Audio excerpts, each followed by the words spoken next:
Welcome back to the Unacceptable News. I'm your host, Justin Bush. Today is my birthday. Today, we talk about doom scrolling. So, I got this great flyer in the mail a while back. I love it. I kept it. I'm going to keep it for a long time. So what are we talking about today? We're really talking about doomsday cults, preppers, prepping, survivalists, homesteaders, off-gridders, off-gridding and van life and doomsday cults. And, this story shouldn't revolve around UFOs, but it does. So, this is a flyer I got some time ago. I love it, and I've kept it.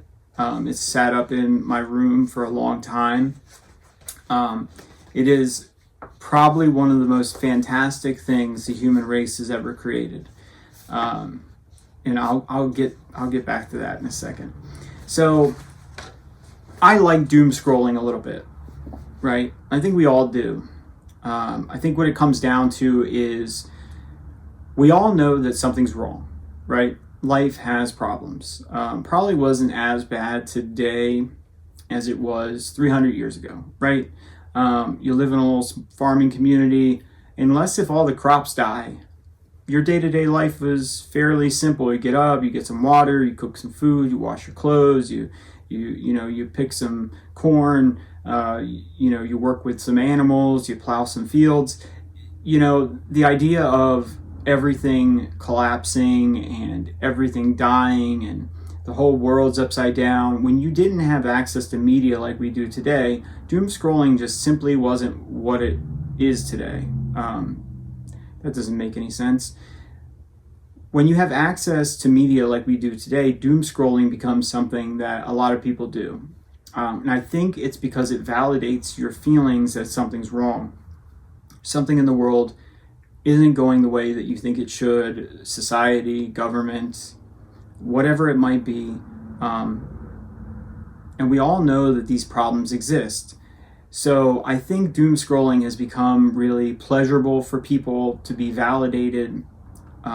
If they believe that, for instance, religious people, lots of religious cults, lots of doomsday cults. Some of these doomsday cults, result in a lot of fatalities, and people do some pretty despicable things to each other or to their cult followers.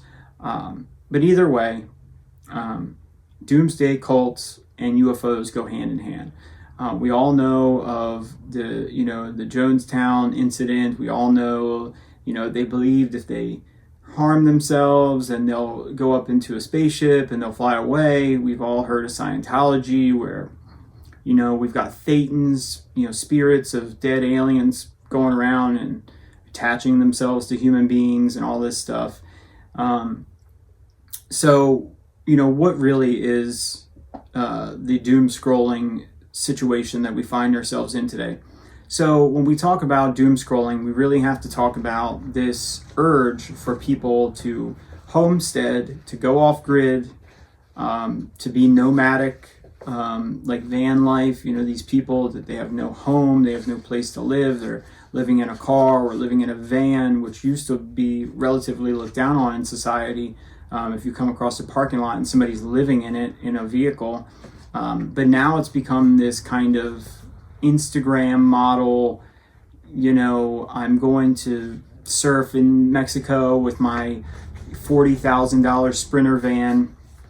And you really see that a lot more people are starting to doom scroll. A lot more people are starting to fantasize about, getting away from the trappings of society, of government, of Big Brother, constantly having, the electricity bill and the water bill and having a place to live and maintaining a home. And a lot of people are kind of falling in love with this idea of impermanence, like your house is unnecessary, and living off the land, going off grid, not having any utilities from a power company, being able to survive in a nomadic lifestyle or in an agrarian lifestyle, completely against our modern technological evolution. And I don't really blame them. But you have big creators like Canadian Prepper, New York Prepper. You've got oh gosh, what's the other guy's name? I'll think of it and I'll put it down in the comments below. But it's so you've got Canadian Prepper, New York Prepper. You've got something survival, unlimited survival, or urban survival, or urban prepper. Or, you've got all these channels, all these prepping channels and survival channels, and you've also got this great flyer. Now I'm going to read it to you. It says, "Your Time Arc service modules have returned," and it shows Noah's Ark, Time Arc, and then of course the Ark of the Covenant. So these very important. Now your creator Yahweh, all right, his arcs for survival, and you can go to www.atabase.info, and it says positive survival is not possible on this continent. Revelation 6:12 through 17. You must evacuate. Now, thank God they sent us this flyer, because I would have never known to evacuate the entire continent. But it says our modules have returned, and it shows us this wonderful graphic of a UFO inside, beautiful. Outside, dead, desert, ugly, brown. Inside, flowers, greenery. Outside, dead. Okay?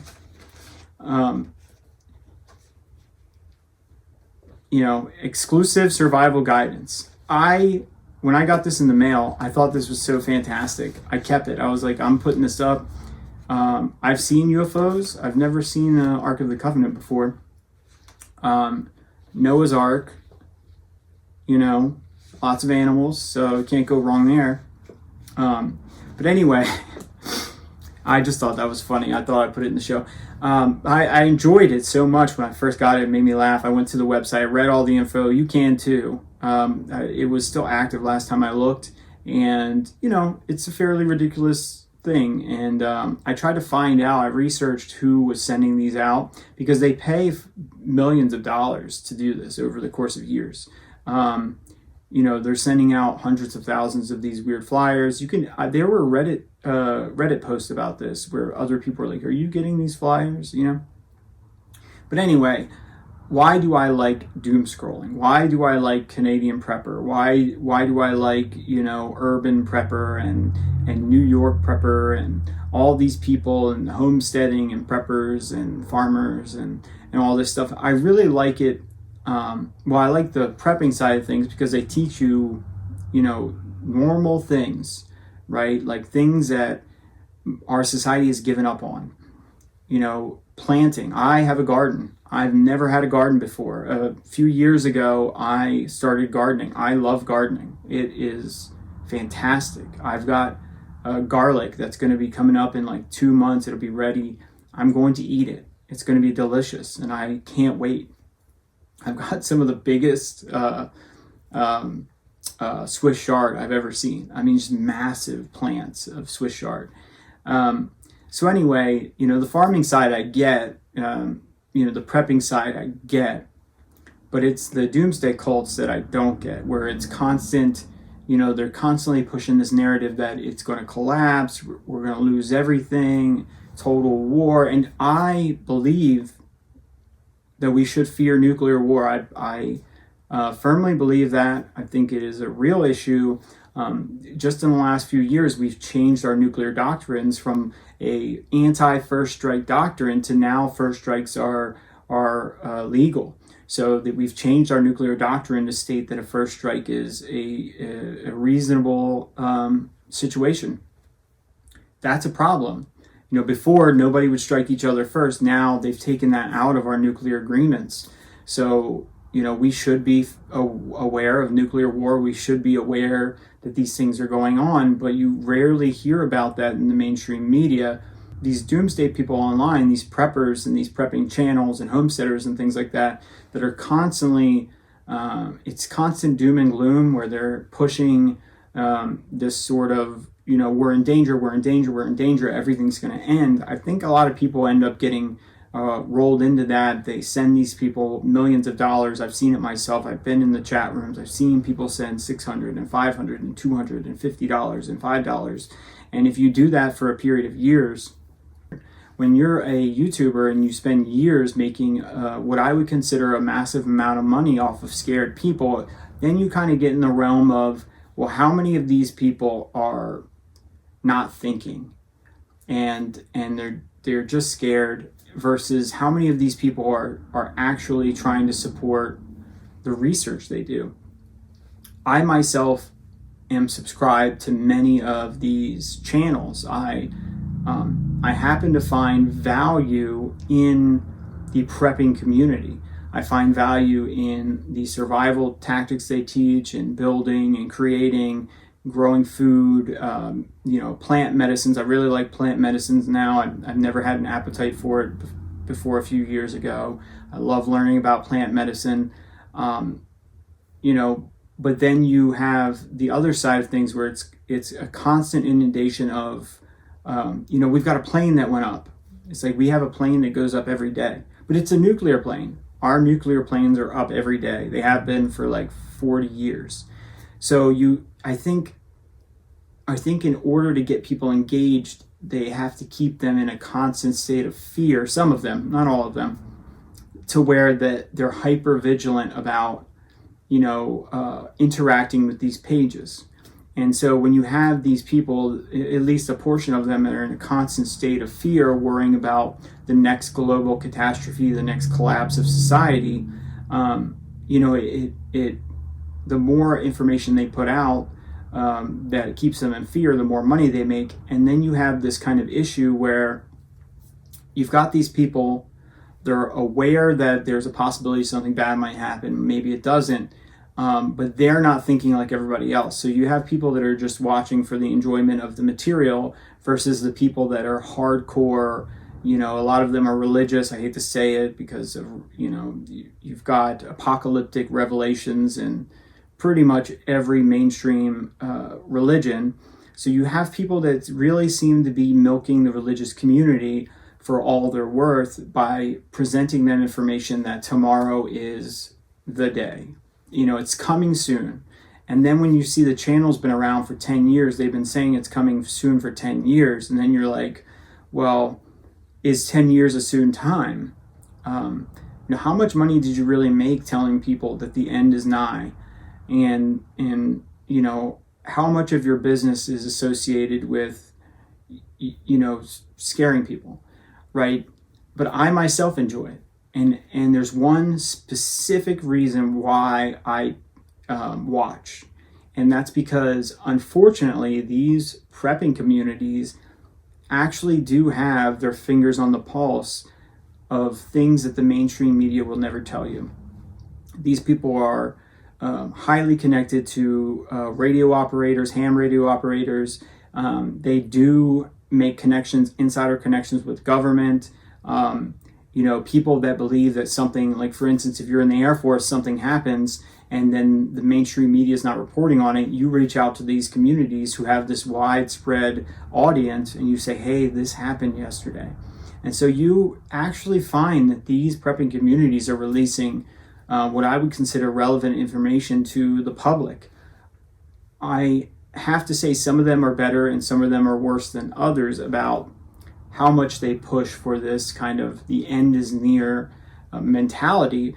But ultimately, you can find a bunch of really great information from these people about the day-to-day goings-on of the world, as long as you remember not to take it so seriously, as long as you remember not to allow it to put you on edge, as long as you remember to use the information they give you responsibly, and not to go overboard selling your house. So we had one channel recently that told everybody the eclipse was going to be the rapture, and and a bunch of their people were giving away their possessions, their cars, their houses, their money. There was a news article about one lady that gave $1,000 tip, and then after the eclipse was over, the rapture didn't happen. She went back and was fighting to try to get the tip back.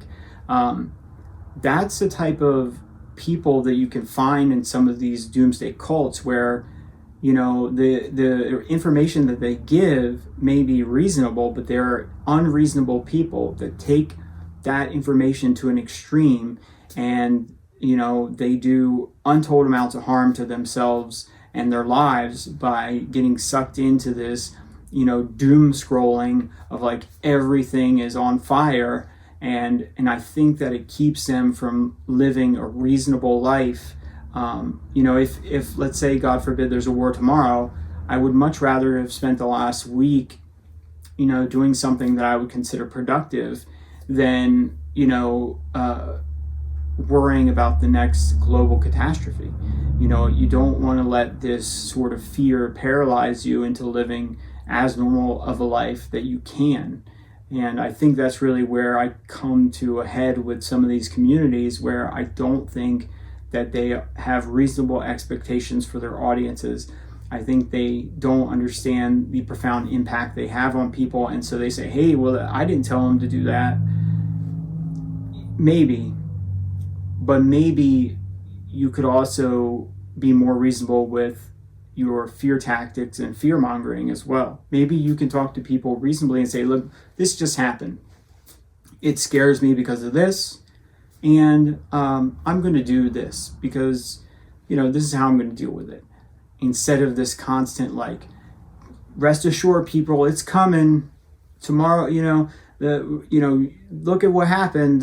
It's going to happen any day now. It's coming. And then one of the things they like to do is they like to take things that they said that turn out to be true. Like they say like 1,000 things that are false, and then one thing turns out to be true.